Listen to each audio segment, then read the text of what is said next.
Is, yeah, camera's on. David, I tell you what, you know, when you take delivery of this car, we want you to use our service department for good reason. It's a terrific service department, but there's also some money in it for you.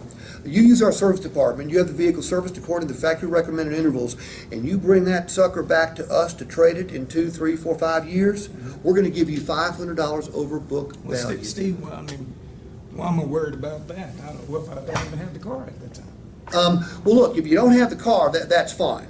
But if you've got it, we are willing to pay you $500 over book value, which means we'll pay you $500 more than any other dealer in this town will for that car. Now, it sounds If like I'm on KVB, and are you going to be within that range that I find out?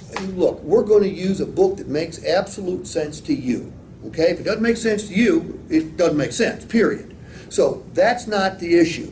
The issue is we're going to give you $500 more than anybody else will, but you got to be asking yourself a question: why would we do that? Well, why would you do that? Because we're charitable and great people? No, that's not the right answer. Right. There's some solid business reasons for us to give you more for that vehicle. Number one, if it's been serviced in our service department, we've got all the service records. It will save us money when it comes to reconditioning, okay? Because we know what needs to be done, we know it's already been done. So we see a savings there. Number two, when we've got a vehicle that we know the complete history on, it gives us a better story to tell to the next potential buyer, which means we might be able to get a little bit more money for it. So basically, we're sort of enrolling you in a profit-sharing program, if you will. Now, it doesn't mean we always get more money for it, but it gives us a chance. But really, the most important aspect is this. Look, we've got about 300 used cars out here, all right? We've got to keep our lot filled with them. If we don't take in trade-ins, you know where we have to go to get them? Where do you have to go? We have to go to an auction. At an auction, in order for us to get a car, we got to be the highest bidder. Not only that, then we have to pay an auction fee. Then we have to pay the transportation cost to bring it back here.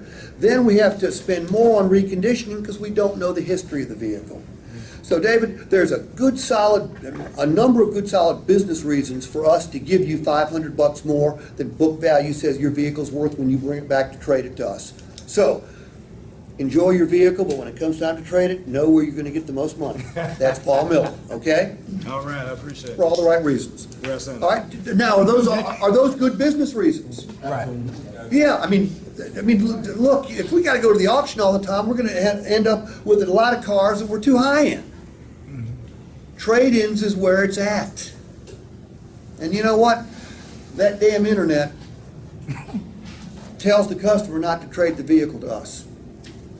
The internet, I mean, if there's one, there's 1,000,001 articles saying don't trade your car to the car dealer. Go sell it yourself.